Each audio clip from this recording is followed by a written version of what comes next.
Hello welcome back to my channel. It's me Kanmani. എല്ലാവർക്കും നമ്മുടെ പുതിയൊരു വീഡിയോയിലേക്ക് സ്വാഗതം. വീഡിയോയിലേക്ക് കിടക്കുന്നതിന് മുമ്പായിട്ട് ആദ്യമായിട്ട് നമ്മുടെ വീഡിയോ കാണുന്നവരുണ്ടെങ്കിൽ ഇതുവരെ നമ്മുടെ ചാനൽ സബ്സ്ക്രൈബ് ചെയ്തിട്ടില്ല എന്നുണ്ടെങ്കിൽ നമ്മുടെ ചാനൽ ഒന്ന് സബ്സ്ക്രൈബ് ചെയ്യണേ. അപ്പോൾ തൊട്ടടുത്തൊരു ബെൽ ബട്ടൺ വരും, അത് ക്ലിക്ക് ചെയ്യുമ്പോൾ ഓൾ എന്നൊരു ഓപ്ഷൻ വരും. അതുകൂടെ ക്ലിക്ക് ചെയ്താൽ മാത്രമേ ഇനി ഞാനിടുന്ന വീഡിയോസിന്റെ നോട്ടിഫിക്കേഷൻസ് നിങ്ങൾക്ക് മിസ് ചെയ്യാതെ കിട്ടത്തുള്ളൂ.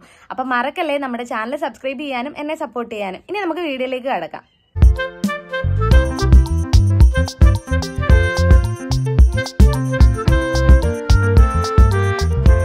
നമ്മുടെ വീഡിയോ എന്ന് പറഞ്ഞാൽ നമ്മുടെ ചാനലിൽ ഞാൻ ബിഗ് ബോസിനെ പറ്റിയിട്ട് 1-2 വീഡിയോ ചെയ്തിട്ടുണ്ടായിരുന്നു. അതെനിക്ക് ബിഗ് ബോസ് ഭയങ്കര ഇഷ്ടമാണ്, ബിഗ് ബോസിന്റെ എല്ലാ സീസണും ഞാൻ കണ്ടിട്ടുണ്ടെന്നൊക്കെ പറഞ്ഞിട്ടാണ് വീഡിയോ ചെയ്തിട്ടത്. ഇപ്പൊ ഇങ്ങനൊരു വീഡിയോ ചെയ്യണോ വേണ്ടത് ഞാൻ കുറെ പ്രാവശ്യം ആലോചിച്ചു. പിന്നെ ഞാൻ ഓർത്തു എന്തുകൊണ്ട് ചെയ്യാതിരിക്കണം. നമ്മളൊരു കാര്യത്തിന്റെ നല്ല വശം മാത്രം പറഞ്ഞാൽ പോരാ. ഇപ്പം ഒരു കാര്യം അത് നല്ലതാണ് എന്ന് പറഞ്ഞിട്ട് ചിലപ്പോൾ നമുക്കത് കൊള്ളത്തില്ല, അല്ലെങ്കിൽ അത് പന്നലാണ് എന്ന് തോന്നിക്കഴിയുമ്പോൾ അത് നമ്മുടെ മനസ്സിൽ മാത്രം വെച്ചുകൊണ്ടിരിക്കേണ്ട ആവശ്യമില്ല.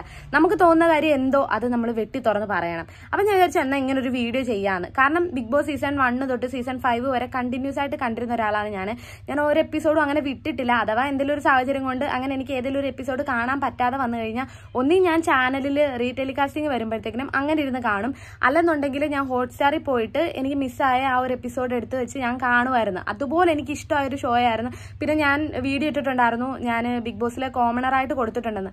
അത് ആ ഒരു ഷോ ഞാൻ അത്രയ്ക്ക് കണ്ടിട്ടുള്ളത് കൊണ്ട്, ആ ഒരു ഷോ എനിക്ക് അത്രയ്ക്ക് ഇഷ്ടമായതുകൊണ്ടാണ് ഞാൻ അതിലേക്ക് പാർട്ടിസിപ്പേറ്റ് ചെയ്യാം എന്ന് പറഞ്ഞു കൊടുത്തത്. ഇപ്പം ഇതുപോലെ വെറുക്കുന്ന വേറൊരു ഷോ ഇല്ല. കാരണം അവര് പ്രേക്ഷകരെ അതുപോലെ വെറുപ്പിക്കുക.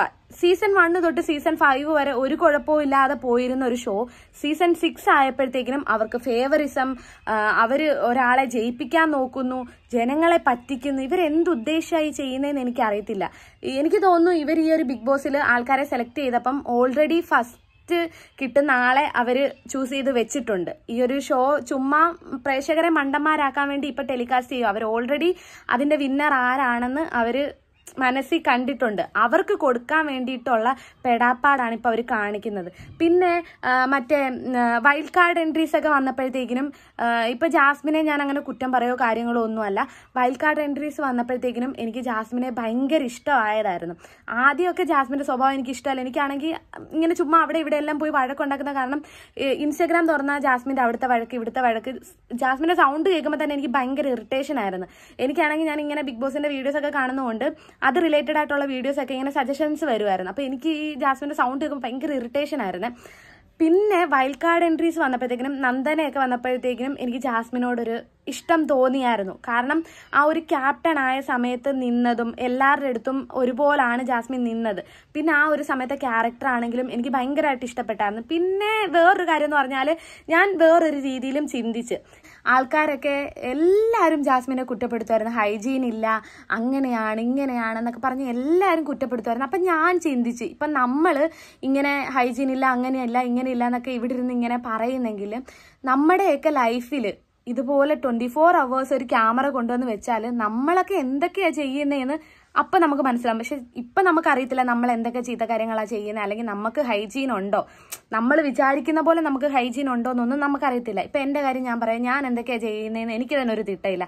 ഇപ്പം 24 hours നമ്മുടെ മുമ്പിൽ ഒരു ക്യാമറ കൊണ്ടുവന്ന് വെച്ച് കഴിയുമ്പോൾ നമുക്ക് മനസ്സിലാവും നമ്മൾ എന്തൊക്കെയാണ് ചെയ്യുന്നതെന്ന്. പക്ഷേ എനിക്ക് തോന്നിയിട്ടുണ്ട് ഇപ്പം ജാസ്മിൻ ആ ഒരു വീട്ടിൽ ജാസ്മിൻ ജെന്യുവിനായിട്ടാണ് നിൽക്കുന്നത്. പുറത്തെ ആ ഒരു കാര്യങ്ങളോ അല്ലെങ്കിൽ പുറത്ത് ഇതെങ്ങനെ എഫക്റ്റ് ചെയ്യും, പുറത്തെ ലൈഫിനെ എങ്ങനെ എഫക്റ്റ് ചെയ്യും എന്നൊന്നും പുള്ളിക്കാരി ചിന്തിക്കുന്നില്ല. പുള്ളിക്കാരി എങ്ങനെയാണോ അവരുടെ വീട്ടിൽ നിൽക്കുന്ന ആ ഒരു രീതിയിൽ തന്നെയാണ് അവിടെ നിൽക്കുന്നത്. അപ്പം എനിക്ക് അങ്ങനെയൊക്കെ പുള്ളിക്കാരിയോട് ഭയങ്കര സോഫ്റ്റ് കോർണർ തോന്നിയായിരുന്നു. ഇപ്പം നമ്മൾ ഇവിടെ നിന്ന് പറയുന്നു അങ്ങനെ നിൽക്കുന്നു ഇങ്ങനെ നിൽക്കുന്നതെന്നൊക്കെ നമുക്ക് ഇവിടെ നിന്ന് പറയാം. പക്ഷേ ഇപ്പം നമ്മളെ കൊണ്ടുപോയി ഒരു 100 ദിവസം ആരും ഇല്ലാത്ത കുറെ അറിയാത്ത ആൾക്കാരുടെ കൂടി ഇട്ട് കഴിയുമ്പം നമ്മൾ എങ്ങനെ പ്രതികരിക്കുന്നതെന്ന് നമുക്ക് അപ്പോഴേ മനസ്സിലാവത്തുള്ളൂ. ഇപ്പം നമ്മൾ പറയും അവിടെ ചെന്ന് കഴിഞ്ഞാൽ ഞാൻ ഇങ്ങനെ ചെയ്യും എന്ന് നമുക്ക് പറയാം. പക്ഷെ അവിടെ ചെന്ന് കഴിഞ്ഞിട്ടുള്ള നമ്മുടെ അവസ്ഥ, നമുക്കൊരു കാര്യം മറ്റൊരാളോട് ഓപ്പണായിട്ട് സംസാരിക്കാൻ പറ്റത്തില്ല. കാരണം നമ്മൾ സംസാരിച്ച് കഴിയുമ്പോൾ ചിലപ്പോൾ അവരത് ഗെയിമായിട്ട് എടുക്കും. അപ്പം നമുക്ക് നമ്മുടെ കാര്യം ഒരു മനുഷ്യനോട്, അല്ലെങ്കിൽ ഇപ്പം പുറത്താണെന്നുണ്ടെങ്കിൽ നമുക്കൊരു വിഷമം വരുമ്പോൾ ഒന്നുകിൽ അമ്മയോട് അല്ലെങ്കിൽ അച്ഛനോട് അല്ലെങ്കിൽ നമുക്ക് വേണ്ടപ്പെട്ട ആരെങ്കിലും കാണും പറയാനായിട്ട്. അപ്പം നമ്മുടെ വിഷമം നമുക്ക് അങ്ങനെ മാറ്റാം. പക്ഷെ അതിൻ്റെ ഉള്ളിൽ നമ്മൾ ആരെ വിശ്വസിക്കാൻ ഒക്കത്തില്ല. കാരണം എല്ലാവരും ഇൻഡിവിജ്വൽ പ്ലെയേഴ്സ് ആയിട്ട് വന്നവരാണ്. ഇപ്പം നമ്മൾ വിശ്വസിച്ച് ഒരു കാര്യം പറയുവാണെങ്കിൽ തന്നെ ചിലപ്പോൾ അത് അവർ ഗെയിമിൻ്റെ മൈൻഡിലെടുത്ത് ഒരു ഗെയിം വരുമ്പം നമ്മളെ അവിടെ അത് ഇട്ടിട്ട് അവർ നമ്മളെ ട്രിഗർ ചെയ്യും. അപ്പം അതുകൊണ്ട് ജാസ്മിൻ ഒരിത് വന്നിട്ടും ഇത്രയൊക്കെ വഴക്ക് കേട്ടിട്ടും ആ വീട്ടിൽ നിൽക്കുന്ന ഗബ്രി ഒഴിച്ച് ബാക്കി എല്ലാവരും ജാസ്മിനെതിരെ നിന്നിട്ടും ജാസ്മിൻ അങ്ങനെ സ്ട്രോങ് ആയിട്ട് നിൽക്കുന്നുണ്ടെങ്കിൽ അങ്ങനെയൊക്കെ ഞാൻ ചിന്തിച്ച് നല്ല ഒരു പ്ലെയർ ആണ്. കാരണം ഇത്ര ആൾക്കാരും എതിരെ നിന്നിട്ടും ഇപ്പോഴും സ്ട്രോങ് ആയിട്ട് നിൽക്കും. സമ്മതിക്കണം, ഞാനൊക്കെ ആണെന്നുണ്ടെങ്കിൽ എപ്പോഴേ വീക്കായിരുന്നു, ഞാനൊന്നും ഇങ്ങനെ നിൽക്കത്തേ ഇല്ല. അപ്പം അങ്ങനെയൊക്കെ ഓർത്ത് എനിക്ക് ഇഷ്ടമായി വന്നതായിരുന്നു. പക്ഷെ ഇപ്പം ഈയിടെയായിട്ടുള്ള ജാസ്മിന്റെ സ്വഭാവം വീണ്ടും എന്നെ പഴയതുപോലെ തന്നെ ആ ഒരു ഇറിറ്റേഷനിലേക്ക് കൊണ്ടുവന്നേക്കാണ്. കാരണം വേറൊന്നുമല്ല, ഇപ്പം ശനി ഞായറുമാണ് ലാലേട്ടൻ വരുന്നത്. ലാലേട്ടൻ എന്ന് പറഞ്ഞാൽ നമ്മൾ തൊഴുത് കൈ കൂപ്പി ഇങ്ങനെ കുനിഞ്ഞ് നിൽക്കണമെന്നല്ല, ലാലേട്ടന് കൊടുക്കേണ്ട ഒരു ബഹുമാനമുണ്ട്. കാരണം ലാലേട്ടൻ എന്നൊക്കെ പറഞ്ഞാൽ അമ്മാതിരി എഫേർട്ട് ഇട്ട് ഒരു താഴ്ചയിൽ നിന്നും അവരുടെ ആ ഒരു കഴിവുകൊണ്ട് കയറി ഈ ഒരു സ്ഥാനത്ത് നിൽക്കുന്ന ഒരാളാണ്. അപ്പം നമ്മൾ അതിൻ്റെതായിട്ടുള്ള ഒരു ബഹുമാനം കൊടുക്കണം, അല്ലാതെ നമ്മൾ താണു വണങ്ങി നിൽക്കണമെന്നല്ല, ആ ഒരു ബഹുമാനം കൊടുക്കണം. ജാസ്മിൻ്റെ ഒരു സംസാരത്തിലും എനിക്ക് ആ ഒരു ബഹുമാനം തോന്നില്ല. ചുമ്മാ എന്തെങ്കിലും ചോദിക്കുമ്പോൾ തന്നെ അയ്യോ എനിക്ക് അതറിയത്തില്ല ലാലേട്ടാ, അല്ലെങ്കിൽ പിന്നെ ഇപ്പം ഒരു കാര്യം പറയുകയാണെങ്കിൽ തന്നെ ലാലേട്ടൻ പറയുന്ന കേൾക്കുന്നതിന് മുമ്പ് തന്നെ ജാസ്മിൻ തർക്കിക്കാൻ ചെല്ലുന്നുണ്ട്. ഇതൊന്നും പേഴ്സണലി എനിക്ക് ഇഷ്ടമായില്ല. പിന്നെന്ന് പറഞ്ഞാൽ പണ്ടത്തെ പോലെ തന്നെ ചുമ്മാ അവിടെ ഇവിടെ എല്ലാം കയറി ചൊറിയാൻ തുടങ്ങിയിട്ടുണ്ട് ജാസ്മിൻ. അതും എനിക്ക് ഇഷ്ടപ്പെടുന്നില്ല. പിന്നെ വേറൊരു കാര്യം, ഞാൻ മെയിനായിട്ട് ഇങ്ങനെ ഒരു വീഡിയോ ചെയ്യാൻ കാരണം എന്ന് പറഞ്ഞാൽ സിബിനെ വന്ന സമയത്ത് എനിക്ക് ഭയങ്കര ഇഷ്ടമായിരുന്നു. സിബിൻ്റെ ആ ഒരു ഗെയിമൊക്കെ എനിക്ക് ഭയങ്കര ഇഷ്ടമായിരുന്നു. പുള്ളിക്കാരൻ വന്നപ്പോഴാണ് ആ ഒരു ബിഗ് ബോസിന് ഒരു ഓളം വന്നത്. എല്ലാവരും ഗെയിം കളിക്കാൻ തുടങ്ങിയത് സിബിൻ വന്ന ശേഷമാണ്.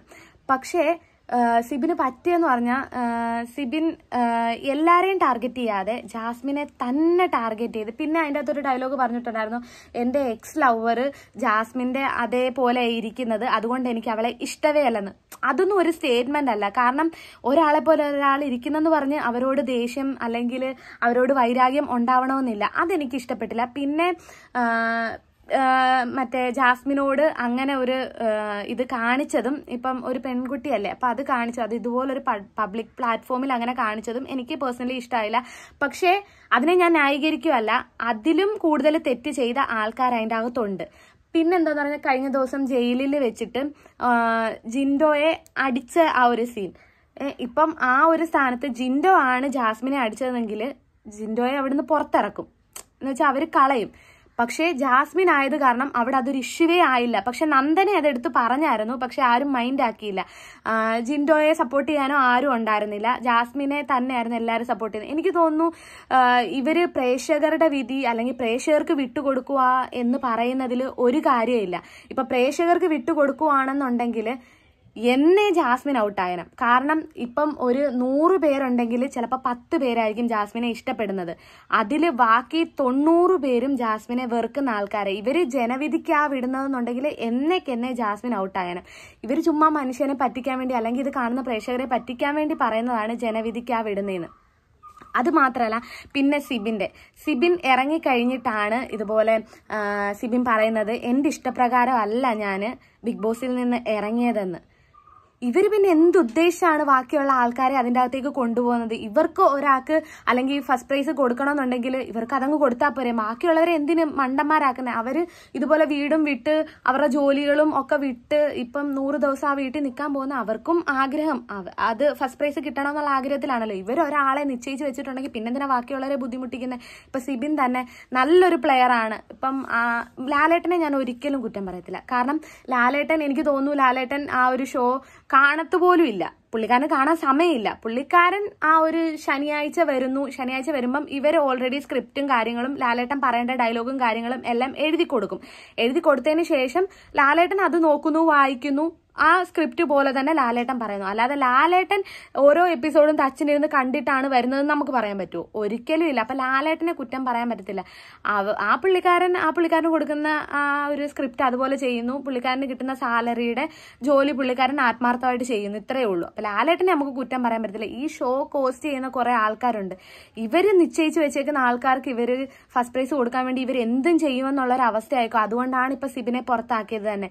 ഇവർക്കൊരു വിചാരമുണ്ട്, ഇവർ എന്തും ചെയ്താൽ അത് പുറത്ത് വരത്തില്ല, അല്ലെങ്കിൽ പുറം ലോകം അറിയത്തില്ല. ഇവർക്ക് കുറെ പിടിയും കയ്യാളുകളൊക്കെ ഉള്ളതുകൊണ്ട് ഒന്നും പുറത്ത് വരത്തില്ല എന്നുള്ള ഒരു വിശ്വാസത്തിന്റെ പുറത്തായിരിക്കും ഇവരിങ്ങനെയൊക്കെ ചെയ്യുന്നത്. പക്ഷേ ആൾക്കാർ പ്രതികരിച്ചു തുടങ്ങി. നിങ്ങൾ വിചാരിക്കുന്ന പോലെ അല്ല, എല്ലാം കേട്ടോണ്ട് നിൽക്കുന്ന ആൾക്കാരല്ല. കഴിഞ്ഞ ദിവസം അഖിലേട്ടൻ ഒരു വീഡിയോ ചെയ്തിട്ടുണ്ടായിരുന്നു. എനിക്ക് ഒരുപാട് സന്തോഷമായി. കാരണം ഈ ഒരു ബിഗ് ബോസ് ഷോയുടെ വിന്നറാണ്, ടൈറ്റിൽ വിന്നറാണ് പുള്ളിക്കാരൻ ധൈര്യത്തോടെ ഓരോ കാര്യങ്ങളും ചൂണ്ടി കാണിക്കുന്നുണ്ടായിരുന്നു, അതിൻ്റെ അകത്ത് ഓരോ തെറ്റുകളും. അത് വേണമെങ്കിൽ പുള്ളിക്കാരന് എനിക്ക് ഫസ്റ്റ് പ്രൈസ് കിട്ടിയതാണ്, ഞാൻ കുറെ ന്യായീകരിക്കാം എന്ന രീതിയിൽ സംസാരിക്കാമായിരുന്നു. പക്ഷേ അത് പുള്ളിക്കാരന്റെ ഒരു ഗുഡ് ക്വാളിറ്റി തന്നെയാണ്. ഈ ഒരു പ്രൈസ് കിട്ടിയിട്ട് പോലും അതിൽ തെറ്റുണ്ടായത് ചൂണ്ടിക്കാണിക്കാനുള്ള പുള്ളിക്കാരന്റെ ആ ഒരു മനസ്സിനെ അത് നമ്മൾ എത്രയൊക്കെ പറഞ്ഞാലും മതിയാവത്തില്ല. അപ്പം ഇനിയും ആൾക്കാർ ഒരുപാട് പേരുണ്ട് ഇതിൽ അറിയാവുന്നത്, ഈ ഒരു ബിഗ് ബോസ് ഷോ ഇങ്ങനെയാണെന്ന് അറിയാവുന്നത്. പക്ഷെ എല്ലാവർക്കും പേടിയാണ് പുറത്ത് പറയാൻ. പേടിയില്ലാതെ പുറത്ത് പറയുന്ന കുറെ ആൾക്കാരുണ്ട്, അവർ പുറത്ത് പറയാൻ തുടങ്ങിയിട്ടുണ്ട്. ഇനിയിപ്പം പ്രേക്ഷകരെ മണ്ടന്മാരാക്കാം എന്ന് നിങ്ങൾക്ക് ഒരു വിചാരം ഉണ്ടെങ്കിൽ ഏറെക്കുറെ ഇനി അത് മാറി വരും. ഇപ്പം ഞാൻ തന്നെ എന്ന് പറഞ്ഞാൽ ഞാൻ വിചാരിച്ചിരുന്നത്, കുറെ പേരെന്നോട് പറഞ്ഞിട്ടുണ്ട് ബിഗ് ബോസ് സ്ക്രിപ്റ്റഡ് ആണ്, അങ്ങനെയാണ് ഇങ്ങനെയാണെന്നൊക്കെ കുറെ പേര്. പക്ഷെ അപ്പോഴും ഞാൻ തർക്കിക്കുമായിരുന്നു, ഇതൊരു ഷോയാണ്, ബിഗ് ബോസ് ഷോയാണ്, അത് സ്ക്രിപ്റ്റഡ് അല്ല, ലൈവ് ഒക്കെ ഉണ്ട് എന്നൊക്കെ പറഞ്ഞ് ഞാൻ തർക്കിക്കുമായിരുന്നു. ഇപ്പം ഞാൻ തർക്കിച്ചതിന് ഒരു വിലയില്ലാത്ത ഒരു ഇതാ ഇവർ കാണിക്കുന്നത്. ഇപ്പം ഒരു മനുഷ്യനും ഇപ്പൊ ബിഗ് ബോസിനെ സപ്പോർട്ട് ചെയ്യുന്നില്ല. കാരണം നമ്മൾ ഇഷ്ടപ്പെടുന്ന ആൾക്കാരെ അവര് കളയുക ചെയ്യുന്നത്. മീൻസ് നമ്മൾ ഇപ്പൊ പ്രേക്ഷക വിധിക്ക് കൊടുക്കുന്നു എന്ന് പറഞ്ഞിട്ട് നമ്മൾ വോട്ട് ചെയ്യുന്ന, അല്ലെങ്കിൽ നമ്മൾ ഇഷ്ടപ്പെടുന്ന ആൾക്കാരെ അവര് മൈൻഡ് ആക്കുന്ന പോലും ഇല്ല. അവർക്ക് ഇഷ്ടമുള്ള ആൾക്കാർക്ക് ഫേവറിസം ചെയ്തിട്ട് അവർ കപ്പ് കൊടുക്കാണ്. എൻ്റെ ഒരു ഇതെന്ന് വിചാരിച്ചാൽ ഒന്നെങ്കിൽ ജാസ്മിന് കപ്പ് കൊടുക്കാൻ വേണ്ടിയിട്ടായിരിക്കും, ഇല്ലെന്നുണ്ടെങ്കിൽ ജാസ്മിൻ സെക്കൻഡ് വരും സിജോയ്ക്ക് കപ്പ് കൊടുക്കാൻ. വേറൊന്നും അല്ല, ബിഗ് ബോസ് ഈ ഒരു ചരിത്രത്തിൽ ആദ്യമായിട്ടാണ് ഇതുപോലെ കണ്ടസ്റ്റൻസ് തമ്മിൽ ഇതുപോലെ ഫിസിക്കൽ അസോൾട്ട് ഉണ്ടായി ഒരാള് മെഡിക്കലിൽ പോകുന്നത്. അപ്പം ആ ഒരു ഇതിന്റെ കുറവ് നികത്താൻ വേണ്ടിയിട്ട്, സിജോയ്ക്കാണല്ലോ ഈ ഒരു അനുഭവം പറ്റിയത്, ആ ഒരു കുറവ് നികത്താൻ വേണ്ടിയിട്ട് ഇവര് സിജോയ്ക്ക് ഈ കപ്പ് കൊടുത്ത് ഒതുക്കാനാണോ എന്ന് എനിക്കൊരു സംശയമുണ്ട്. അതെന്റെ ജസ്റ്റ് സംശയം മാത്രമാണ്. അത് അവരുടെ ഓരോ പ്ലാനിങ്ങിൽ നിന്ന് ജസ്റ്റ് നമ്മൾ കാണുമ്പോൾ മനസ്സിലാവുമല്ലോ, അങ്ങനെ എനിക്ക് മനസ്സിലായ കാര്യമാണ്. അതെന്റെ തോന്നൽ മാത്രമാണ് കേട്ടോ, സത്യമാണോ എന്ന് എനിക്ക് അറിയത്തില്ല. നമ്മുടെ തോന്നലെല്ലാം ശരിയാവണമെന്നില്ലല്ലോ. ഇപ്പൊ തന്നെ എന്റെ തോന്നലായിരുന്നു ഇത് സ്ക്രിപ്റ്റഡ് അല്ല എന്ന്, ഇപ്പം അത് തന്നെ മാറി മറിഞ്ഞില്ലേ. അതുപോലെ നമ്മുടെ തോന്നലൊന്നും ശരിയാവണമെന്നില്ലല്ലോ. പക്ഷെ തമിഴ് ബിഗ് ബോസ് ഒക്കെ ഞാൻ കണ്ടതാണ് കേട്ടോ, 2 സീസൺ ഞാൻ കണ്ടതാണ്. എനിക്ക് ഭയങ്കര ഇഷ്ടമായിരുന്നു. പിന്നെ ഞാൻ തമിഴ് കാണാത്ത, നമ്മുടെ മലയാളത്തിൽ വന്നതിന് ശേഷം നമ്മൾ തമിഴ് കാണേണ്ട ആവശ്യമില്ലല്ലോ. പിന്നെ തമിഴിലെ എല്ലാവരെയും നമുക്ക് അറിയത്തില്ല. ഇപ്പൊ മലയാളത്തിൽ തന്നെ വരുന്ന മിക്ക ആൾക്കാരെയും നമുക്ക് അറിയത്തില്ല. ഇതിൽ വന്നതിന് ശേഷമാണ് നമുക്ക് എല്ലാവരെയും പരിചയമാവുന്നത്. പക്ഷെ തമിഴെന്ന് പറഞ്ഞാൽ നമുക്ക് ആ ഒരു ലാംഗ്വേജിന്റെ പ്രശ്നവും ഒക്കെ ഉള്ളതുകൊണ്ട് പിന്നെ ഞാൻ അത് കാണാതെ അങ്ങനെ ഇരുന്നതാണ്. പക്ഷെ തമിഴൊക്കെ എന്ന് പറഞ്ഞാൽ അടിപൊളിയാണ് കേട്ടോ. ഇനിയിപ്പം ബിഗ് ബോസ് ഞാൻ കാണുമെന്ന് ചോദിച്ചാൽ കാണാതിരിക്കത്തില്ല. കാരണം ഞാൻ വീട്ടിൽ ചുമ്മാ ഇരിക്കുക, എനിക്ക് ടൈം പോകണം, ആ ഒരു ബേസിൽ കാണും. പക്ഷെ ബിഗ് ബോസിനോടുള്ള ആ ഒരു ആത്മാർത്ഥതയൊക്കെ എനിക്ക് പോയി. പിന്നെ ഈ ഒരു സീസണിൽ ഇവിടെ ഉത്സവ സമയമൊക്കെ ആയപ്പോഴത്തേക്കും എനിക്ക് കുറേ എപ്പിസോഡ് വിട്ടായിരുന്നു. ഞാൻ അതൊന്നും തച്ചിനിരുന്ന് കാണാനൊന്നും നിന്നില്ല. കാരണം എനിക്ക് ഈ ഒരു ബിഗ് ബോസ് സീസൺ 6 ഒരു ഇൻട്രസ്റ്റും ഇല്ല. അതുകൊണ്ട് ഞാൻ വീട്ടിലിരിക്കുന്ന സമയത്ത് കാണുമെന്നല്ലാതെ എനിക്ക് മിസ്സായ എപ്പിസോഡൊന്നും ഞാൻ മെനക്കെട്ടെടുത്ത് കാണാൻ പോയിട്ടില്ല. കാരണം അതുപോലെ വെറുപ്പിച്ച് ഇവര്, എനിക്കറിയത്തില്ല എന്താണ്, ഇങ്ങനൊരു ഷോ ഞാൻ വെറുത്തിട്ടില്ല. അപ്പോൾ നിങ്ങൾ നിങ്ങളുടെ അഭിപ്രായം പറയുക. ഇനിയും അഥവാ എന്തെങ്കിലും ബിഗ് ബോസിനെ കുറിച്ച് എനിക്ക് ചിലപ്പോൾ നല്ലത് നമുക്ക് പറയാൻ പറ്റത്തില്ല. ചിലപ്പം ഇന്ന് ഒരാളുടെ ക്യാരക്ടർ ചീത്തയായിട്ട് കാണുവാണെങ്കിൽ ബിഗ് ബോസിൽ നാളെ അത് നല്ലതാവാൻ ചാൻസ് ഉണ്ട്. അപ്പം നാളെ എനിക്ക് അത് നല്ലതെന്ന് തോന്നുവാണെങ്കിൽ ഞാൻ വീണ്ടും വീഡിയോ ചെയ്യുന്നതായിരിക്കും. ഞാൻ പറഞ്ഞ കാര്യങ്ങളൊക്കെ നിങ്ങൾ അനുകൂലിക്കുന്നുണ്ടെങ്കിൽ നിങ്ങൾ കമന്റ് ഇടുക. പിന്നെ നിങ്ങളുടെ ബിഗ് ബോസിലെ ഫേവറേറ്റ് കണ്ടസ്റ്റന്റ് ആരാണെന്ന് വെച്ചാൽ അതുകൂടെ ഒന്ന് കമന്റ് ചെയ്യണേ. പിന്നെ നിങ്ങൾക്ക് ഈ ബിഗ് ബോസ് സീസൺ 6 ഇഷ്ടമാണോ അതുകൂടെ ഒന്ന് കമന്റ് ചെയ്യുക. അപ്പം ഇത്രയേ ഉള്ളൂ, എനിക്ക് ഇത്രയൊക്കെ വന്ന് പറയണമെന്ന് തോന്നി. അപ്പൊ എല്ലാവർക്കും വീഡിയോ ഇഷ്ടമായെന്ന് വിശ്വസിക്കുന്നു. ഇഷ്ടമെങ്കിൽ ലൈക്ക് ചെയ്യണേ, സപ്പോർട്ട് ചെയ്യണേ. അടുത്തൊരു വീഡിയോയിലൂടെ കാണുന്നിടം വരെ എല്ലാവർക്കും ബൈ ബൈ.